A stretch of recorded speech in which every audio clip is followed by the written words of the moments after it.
아멘. 축복합니다. 우리 옆 사람에게 또 인사 나눴으면 좋겠습니다. 우리 살리는 성도가 됩시다. 우리 함께 인사 나누도록 하죠.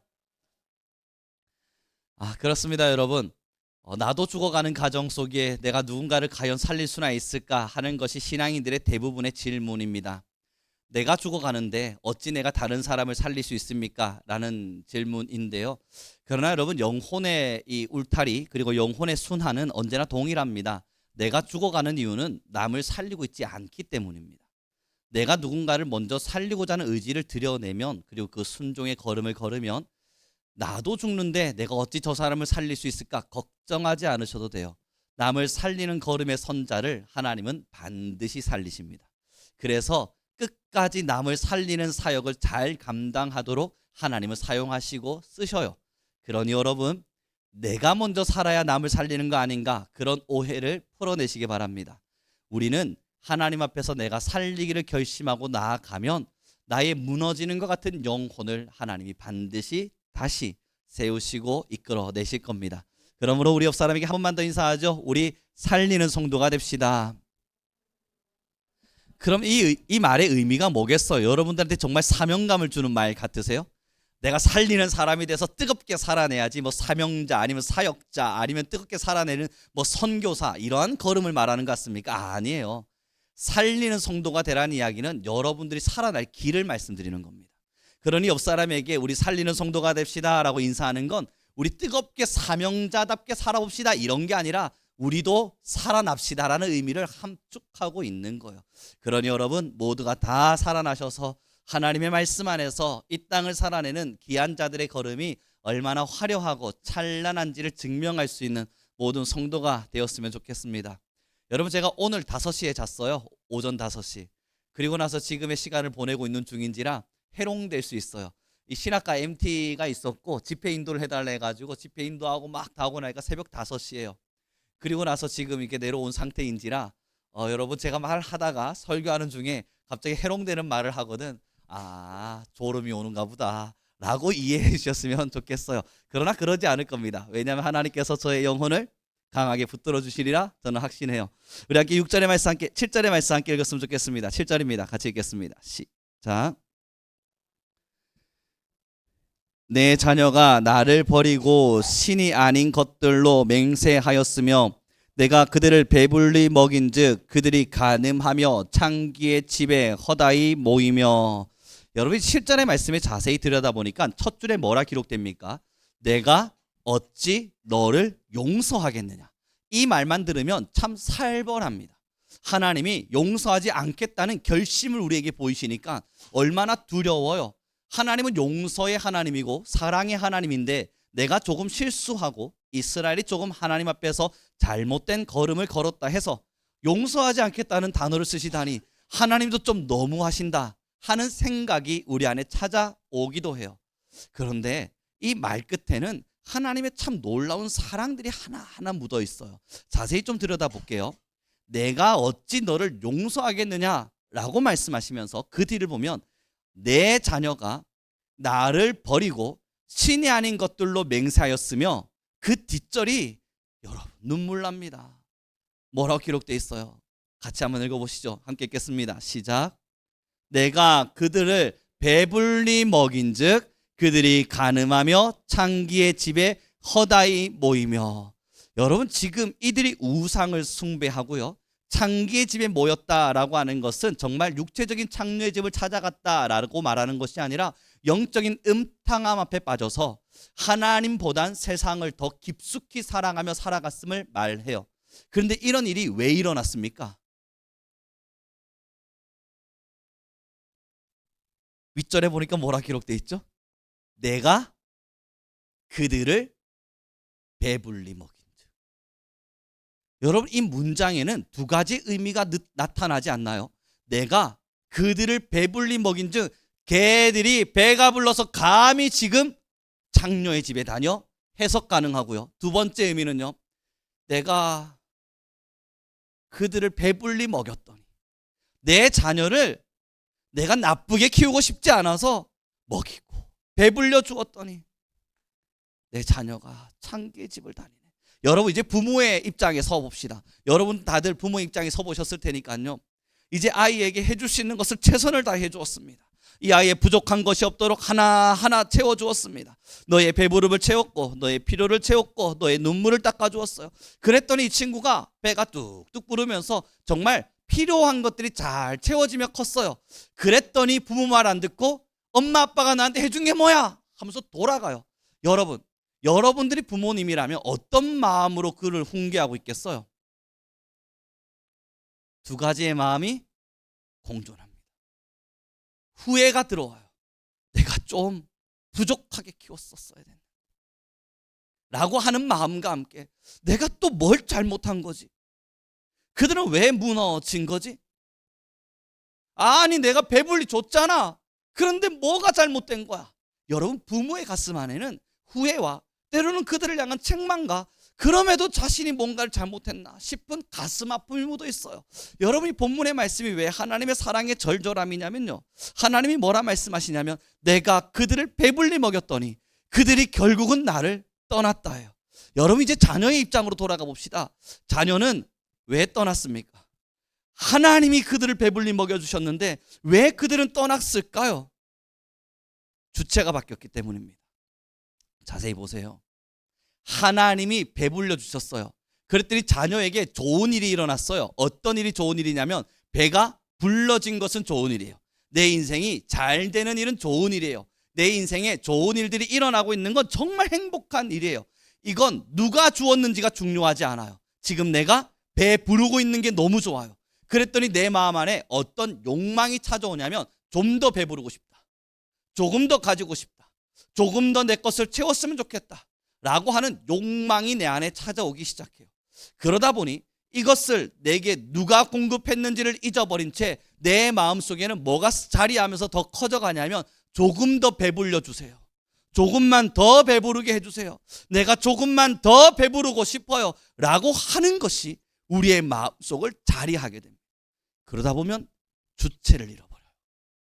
하나님을 잊어버리고 하나님이 내게 이것을 주셨다라고 하는 것을 잊어버린 채 이 녀석이 내게 좀 더 많이 생겼으면 좋겠다 하는 욕심에 사로잡혀 버립니다.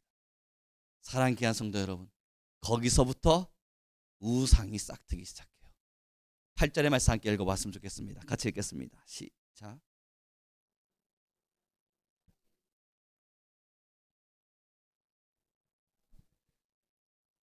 여러분 봐봐요. 배가 불렀는데 그럼에도 불구하고 이 욕구를 채워내지 못해서 하나님이 내게 주셨다는 것을 인정하지 못해서 결국 이 녀석 더 많은 것을 배불리기 위해서 발부둥 쳤더니 어느 존재와 같이 돼버렸냐면 참 참혹합니다. 8절에 살찐 수말같이. 여러분 여기서 살찐이라는 단어를 빼고요, 수말이라고 하는 것은 알다시피 여러분 그냥 말입니다. 으잉 하고 달리는 말입니다. 그 남성이 이제 수컷이에요. 그 말이 수컷이라 열심히 달리는데 이것이 뭘 상징하냐면 주체하지 못하는 자신의 본능이에요. 주체하지 못하는 자신의 본능인데 그 앞에 단어가 참 슬프죠. 살찐 수말이라고 하는 것은 지금 욕망이 가득 차서 디룩디룩 살이 쪘는데 그럼에도 자신의 욕망을 제어하지 못해서 또 우상을 향해 달려가며 내 욕구를, 내 욕망을, 내 욕심을, 내 마음을 채워달라 허기진 듯이 달려드는 순말. 여러분 이것을 하나님께서 이스라엘과 지금의 인생이라 말하고 계신 겁니다. 그리고 나서 다시 9절의 말씀을 보겠습니다. 함께 읽겠습니다. 시작.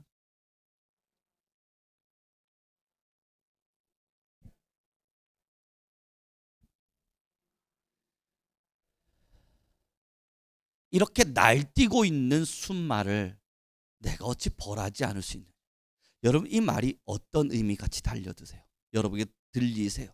지금 순말 한 마리가 막 날뛰고 있어요. 이것저것 분별하지 않고 자신이 배부름에도 불구하고 또 다른 욕망을 향해 달려가고 이 배부름을 누가 주었는지를 생각지도 아니하고 또다시 배부름이라고 하는 것이 우상이 되어서 누가 주었는지 생각하지 않고 또 배부름만 그것을 주체로 하면서 여러분 순말처럼 막 날뛰고 있어요. 그러면 여러분 이제 주인된 우리는 어떻게 해야 됩니까?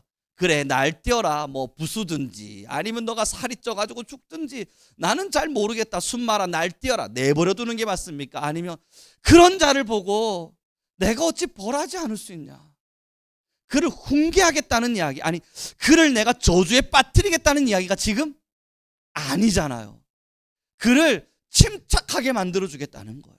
날뛰고 있는 순말을 좀 워워 시켜내겠다는 거예요. 그를 벌 줌으로써, 그를 멈추게 함으로써 그래도 질서 있는 삶을 살아가게 해주겠다는 하나님의 사랑의 메시지가 우리에게 전달되고 있는 거예요. 사랑 귀한 성도 여러분, 우리 한 번쯤 돌이켜봐요. 만약 저도요 하나님의 말씀이 제 마음을 제어하지 않았다면 제 마음은 어디까지 날뛰었을까요? 얼마나 많이 날뛰며 살아냈을까요? 얼마나 나 잘난 척하며 살아갔을까요? 얼마나 내가 대단한 사람인 것처럼 울타리를 막 넘어다니며 살았을까요? 상상 한 번쯤 해보거든요. 어마어마했을 겁니다. 짓불도 없으면서 교만하기는 하늘 꼭대기를 올라가 있었을 테고요. 대단한 능력을 갖고 있지도 않으면서 능력이 있는 것처럼 으스댔을 테고요. 아무것도 이룬 것 없으면서 대단한 걸 이루어낸 것처럼 자랑하기에 바빴을 겁니다. 그래서 그 허무함과 허전함을 채우지 못해서 나는 더 배불러야 돼, 나는 더 갖고 싶어, 더 하고 싶어, 더 많은 걸 누릴 거야, 누가 주었는지를 잊어버린 채 지금 가지고 있는 이것은 내가 원래부터 내가 가지고 있었던 것으로 오해하게 됩니다. 사랑하는 귀한 성도 여러분, 그런 질서 없이 움직여내는 순말을 향해서 하나님은 질서를 만들겠다는 겁니다. 그를 훈계하고 때로는 그를 바로잡아서 하나님이 누구신지를 알려줌으로써 그의 인생의 질서를 만들어 주시겠다는 거예요. 그게 바로 지금의 우리 아닙니까? 어쩌면 야생마처럼 열심히 내달리던 우리를 하나님께서 질서 있는 사람으로 만들어 주셨어요. 어쩌면 일반적인 세상 사람보다 더 독하게 살아갈 우리를 하나님은 어쩌면 좀 누그러뜨릴 수 있는 용기와 힘을 주셨어요. 사랑, 내 마음속에서 사랑이란 단어를 내뱉는다는 자체가 있을 수 없는 심보를 가진 우리에게 용서와 이해와 사랑이 무엇인지를 가르쳐 주셨어요. 그러니 우리 함께 고백했으면 좋겠습니다. 주님 덕분에 마음에 질서를 가졌다. 하나님의 훈계 덕분이었습니다. 하나님의 훈련 덕분이었다고요. 주체를 잃어버린 사람, 이것을 나에게 누가 주었는지에 대한 그 하나님에 대한 명칭을 잃어버린 사람을 하나님께서 잠재우시고 가르치시고 설명하시사, 저는 우리 귀한 성도인 모두에게 질문해 보겠습니다. 이제는 여러분들이 가진 모든 것이 다 하나님께로부터 왔음을 인정할 수 있죠. 왜 그러한 신앙 앞에 서셨어요? 젊은 시절부터 그렇게 가능하셨어요? 아니셨을 겁니다. 젊은 시절엔 내가 벌어 내가 버는 거, 왜 이것이 하나님의 것인가 의문투성이었을 테고, 내 마음에 욕심이 있는 건 당연한 건데 이 욕심이 왜 나쁜 건가 소리쳐가며 이건 나쁜 겁니다 라고 가르치는 어떤 목회자와 아니면 어떤 하나님의 사람들에게 나를 설득해달라 요청하는 시간들을 여러분 분명히 걸어가셨을 거예요. 그러나 지금 이제 서셔서 여러분 고백할 수 있잖아요. 나의 나된 것은 다 하나님의 은혜로다. 그 질서를 어디서 배우셨어요? 하나님의 순말을 다루시는 훈육과 훈계와 책망과 때로는 우리를 향한 고난이었습니다.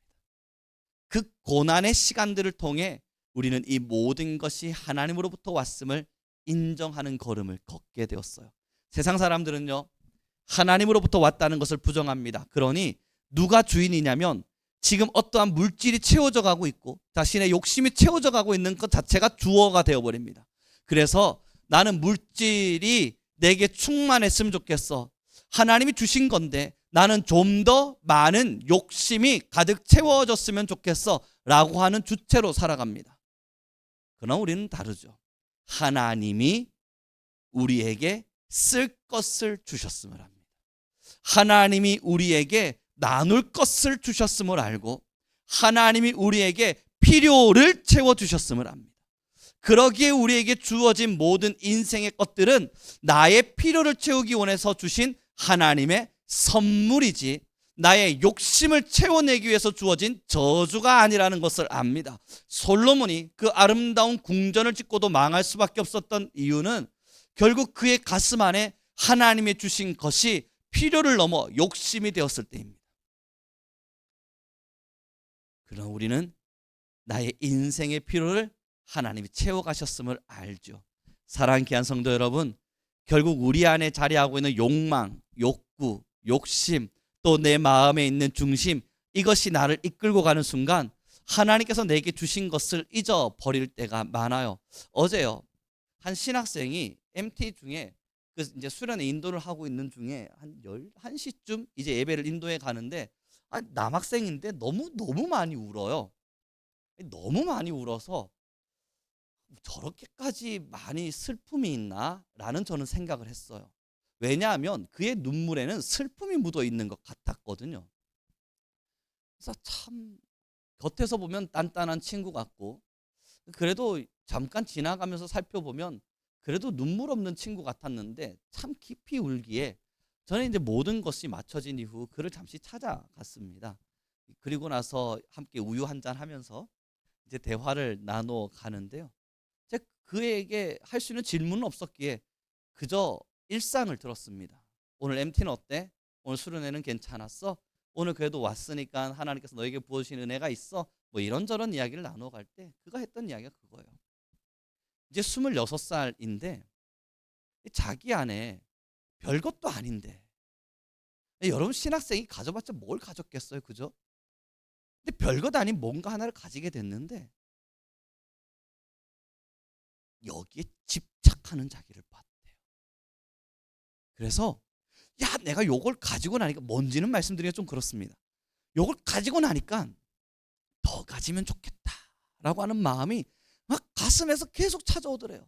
처음에는 하나님께서 내게 주셨다, 하나님의 은혜다, 하나님이 나를 만들어 가셨다라는 고백이 있었는데, 한 달, 두 달 지나고 나니까 그 욕심이 내게 막 찾아오면서, 요거 조금만 더 키우면 좋겠는데, 요거 조금만 더 내 것이 되면 좋겠는데, 내 손에 딱 달라붙었으면 좋겠는데 하는 마음이 들더래요.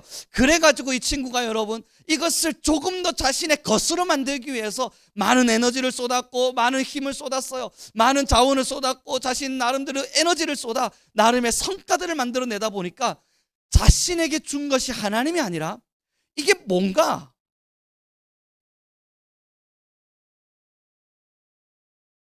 조금만 더 잘 가면 나를 증명할 수 있는 수단이 될 것만 같은 거예요. 그래서 울어요. 무엇이 그리 너를 슬프게 했느냐? 그때 그 친구의 말 한마디의 고백은 참 저를 울렸습니다. 전 여전히 하나님 앞에 우상을 버리지 못하는 못난 신학생 같습니다. 신학을 멈추고 대학원 안 가고 여러분 목사 안 하고 하나님 신 요거 딱 붙들고 요걸로 가지고 평생 먹고 살면 되겠다. 하나님이 내게 먹고 살 거리를 주셨네 라는 마음이 들면서 이제 4학년인데 대학원 안 가기를 결심하고 있었대. 안 가야지, 목사 안 해야지, 하나님이 나에게 충분한 것을 주셨는데 왜 가? 그러다 이번에 MT 하면서 가야 되나? 내려놔야 되나? 라는 마음이 들어오더래요. 사랑하는 귀한 성도 여러분, 사람 마음이 다 똑같아요. 우리가 언제 순말이 아닙니까? 지금은 아닌 듯 살고 있는 것 같아도 정말 아니세요? 우린 정말 본능의 억제함을 하나님의 말씀으로 잘 다스려내며 살아내고 있나요? 그렇지 않아요. 여러분, 이것이 물질이라고 하는 이름 앞에만 제가 지금 서 있으니 지금 이 에레미야서를 설명해야 되다 보니까 어쩔 수 없이 욕망, 욕구 또는 이 물질적인 부분에만 집중하다 보니 난 좀 열애되었다라고 말할 수 있지만, 여러분 이 날뛰는 마음을 여러분 정말 통제 가능하십니까? 내 자녀가 남들보다 더 잘 됐으면 좋겠다는 욕구 말이에요. 어쩌면 쟤는 나보다 좀 못난 인생을 살았으면 좋겠다 싶은 그 욕구 말입니다. 사랑과 이해와 용서보다는 좀 더 깊숙한 날뛰음을 쳐다봐 보자고요. 우리 안에 여전히 순말처럼 뛰놀고 있는 그러한 질서 없는 모습들이 분명히 존재합니다. 사랑하기보다는 질투하죠. 때로는 이해하기보다는 시샘하고요. 너그럽게 내가 많은 것들을 품어주기보다는 사실 우리는 필요만 채워가려 합니다. 사랑하는 귀한 성도 여러분, 지금의 시대는 하나님의 진짜 사람들이 일어나야 될 아름다운 시절입니다. 이제 정말 예레미야 시대에 예레미야와 같은 사람이 일어나야만 합니다. 물어야 돼요. 그럼 예레미야야, 그대는 정말 날뛰는 성품이 없이 하나님 앞에 온전하게 서 있었느냐? 그렇진 않습니다. 그러니 여러분이 예레미야서를 꾸준히 읽어나가다 보면 예레미야도 자신의 마음을 억제하지 못해서 하나님 나 안 하고 싶습니다를 외치고 있었던 적이 얼마나 많고요.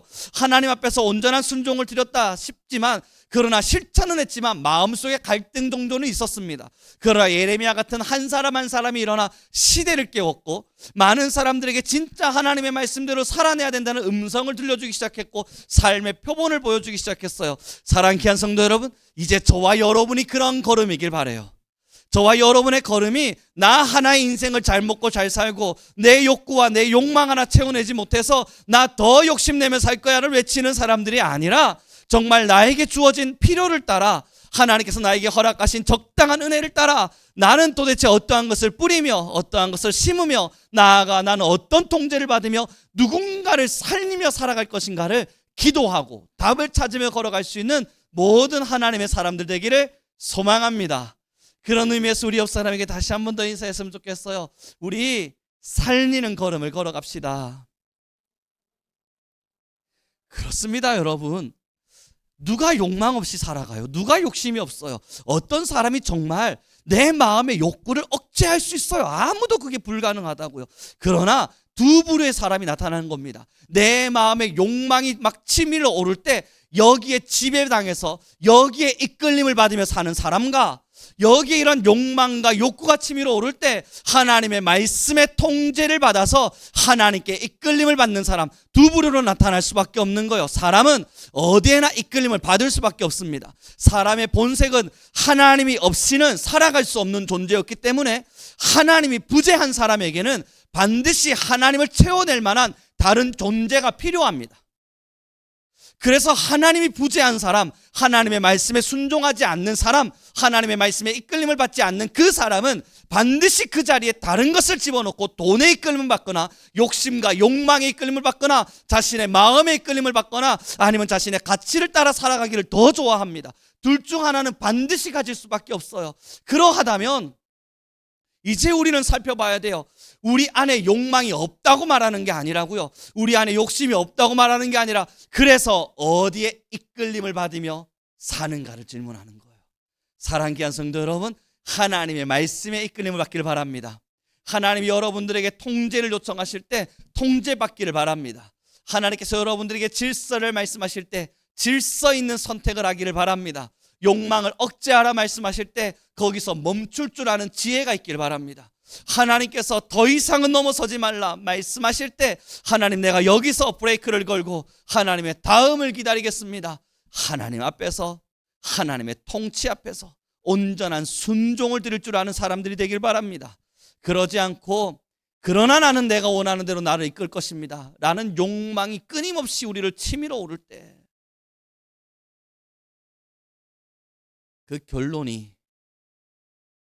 그리 아름답지만은 않음을 우리는 너무나 잘 압니다. 사랑하는 귀한 성도 여러분, 하나님이 말씀하시는 거요.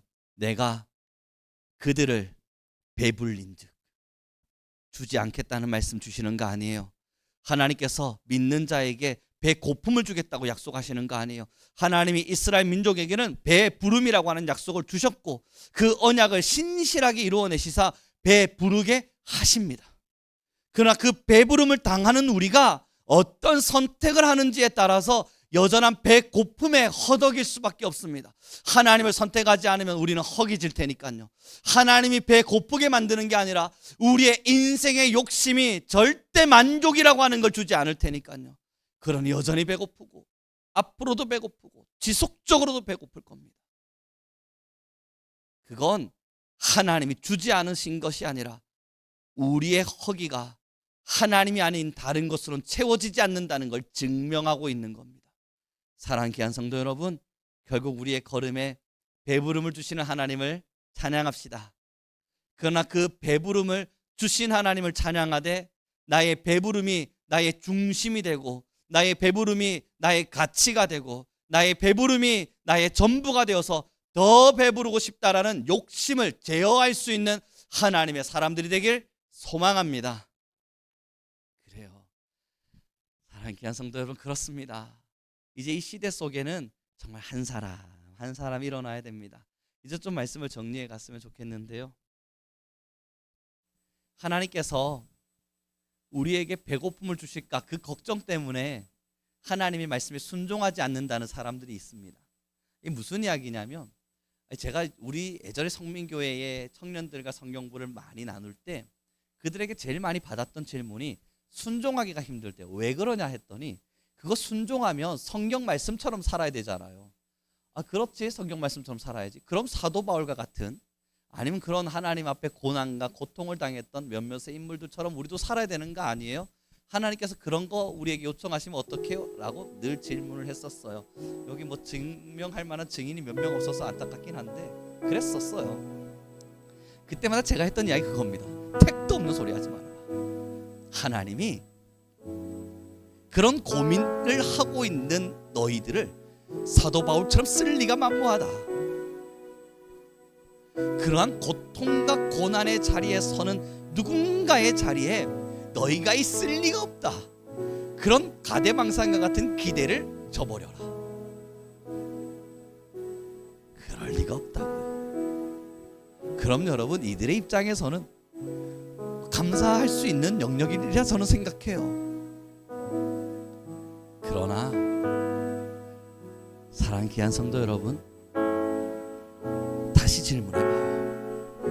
그 순종의 걸음을 걸으면 정말 우리의 인생이 쫄딱 망한 사람 같은 배고픔의 연속일까요?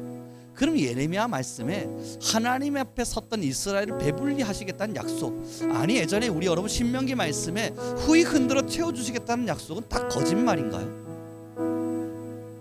그건 하나님이 우리를 이용해 먹기 위해서 잠깐 던지신 그냥 달콤한 사탕 같은 하나님의 우리의 유혹의 거리였습니까? 그럼 하나님 거짓말쟁이에요. 그럼 거짓말이나 하는 하나님을 여러분 믿기 위해서 이 자리에 예배하시는 우리는 아니잖아요. 그럼 여러분, 그 뒷말씀 속에 너희들이 기도하면 너희들의 필요를 채워주겠다는 하나님의 예수님의 약속들은 다 사기예요? 그러지 않단 말이에요. 하나님이 순종하면 채워주시겠다는 약속들은 반드시 이루어집니다. 우리의 필요를 따라, 우리의 욕심을, 때로는 우리의 마음을 따라, 우리의 걸음을 따라 하나님은 모든 것들을 채워주십니다. 그럼에도 아닌데 나는 순종했음에도 불구하고 나를 목마르게 하던데, 나는 순종했더니 고통과 고난만 찾아오던데, 순종했더니 채워주시는 하나님은 없던데 라고 여러분의 마음이 찾아온다면, 첫째, 진짜 순종했는지 봐요. 정말 하나님의 말씀 앞에 순종한 게 맞는지, 아니면 세상을 사랑하다 보니 어쩔 수 없이 그걸 선택할 수밖에 없었는지를 한 번쯤 살펴봐요. 그럼에도 진짜 선택했다는 것이, 진짜 순종했다는 것이 확신이 찾아오거든. 두 번째, 그 필요가 채워진 순간 속에 내 욕심이 통제받았는지, 아니면 그 욕심이 날뛰도록 내 버려두었는지를 꼭 살펴봐요. 욕심이 날뛰는 것을 그대로 내버려두는 순간 다시 우리는 하나님의 배부르심 뒤에 따라오는, 어찌 너희가 창기의 집을 다니느냐 말씀하시며 한탄하시는 하나님의 말씀 앞에 설 수밖에 없는 거예요. 하나님은 반드시 우리의 필요를 채우십니다. 그러나 그 필요가 욕심이 되는 순간 우리는 여전히 허기질 겁니다. 하나님의 말씀에 늘 통제받고 주님의 말씀 앞에 서기를 소망합니다. 이렇게 찬양하며 나갔으면 좋겠어요. 같이 고백할 때 더 원합니다를 찬양합시다. 여러분 뭘 원하세요? 정말 더 많이 잘 되길 원하세요? 더 명예롭고 더 많은 부유함을 가지고 많은 사람들로부터 인정받고 싶은 것이 더 많은 여러분들의 원함이며 바람입니까? 아니면 그런 삶에 대한 가치에 욕심은 없다 말하며 다시 돌이켜보니 하나님에 대한 욕망마저도 아니 하나님에 대한 욕심마저도 아니죠, 하나님에 대한 거룩한 투지마저도 여러분 삭제하신 채 술에 술 탄 듯 물에 물 탄 듯 그냥 흘러가듯 세월을 낭비하며 살아가진 않습니까? 다른 건 없어도요, 우리 귀한 모든 성도님들 한 분 한 분에게 부탁합니다. 욕심내세요. 딱 한 군데에서만. 표현을 이렇게밖에 할 수 없는 걸 용서하십시오. 여러분이 거룩해지고자 하는 욕심을 내십시오. 하나님으로부터 채워지고자 하는, 하나님 나는 더 원합니다, 주님으로 더 원합니다, 하나님으로 더 원합니다 라는 고백, 그것만으로 여러분의 모든 마음을 채우십시오. 그러면 하나님의 우리의 인생의 피로를 채우시사 우리를 배부르게 하실 것입니다. 우리 함께 주님께 찬양하며 나아가겠습니다. 예수 사랑합니다. 함께 고백하며 나아가도록 하죠.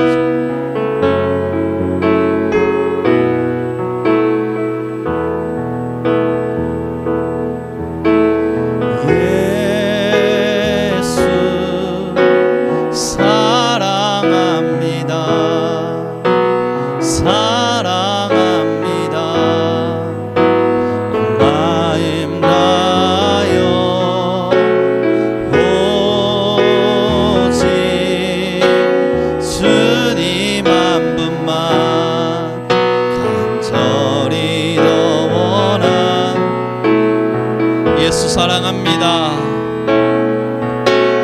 예수 사랑합니다. 사랑합니다. 마음 다하여 오직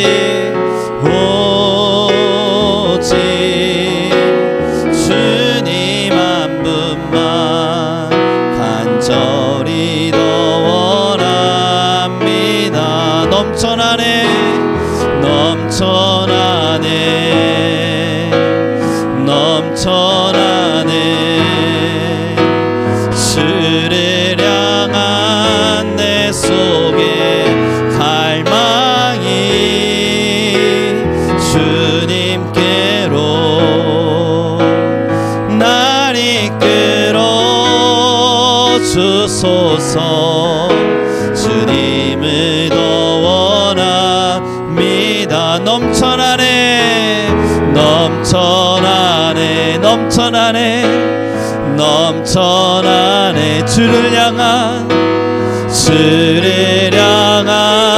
내 속에 갈망이 날 이끌어 주소서. 주님을 더 원합니다. 이 시간 우리 간절한 마음으로 기도하며 나아갑시다. 우리 기도할 때에 하나님, 혹여 내가 하나님이 주신 배부름, 그 배부름이 나의 우상이 되어서 하나님 그것이 더 채워지기를, 더 많이 일어나기를 갈망하며 그것에 나의 시선을 빼앗기며 살지는 않았습니까? 우리 돌아보게 하시며 하나님 이 시간 우리 함께 기도할 때에 주여 이 모든 것이 하나님의 필요이며 하나님이 나에게 허락하신 것임을 감사하면서 하나님께 영광과 찬미를 올려드리는 우리의 인생의 걸음이 되게 하여 주소서. 우리 주여 한번 부르시고 간절히 기도하며 나아갑니다. 주님.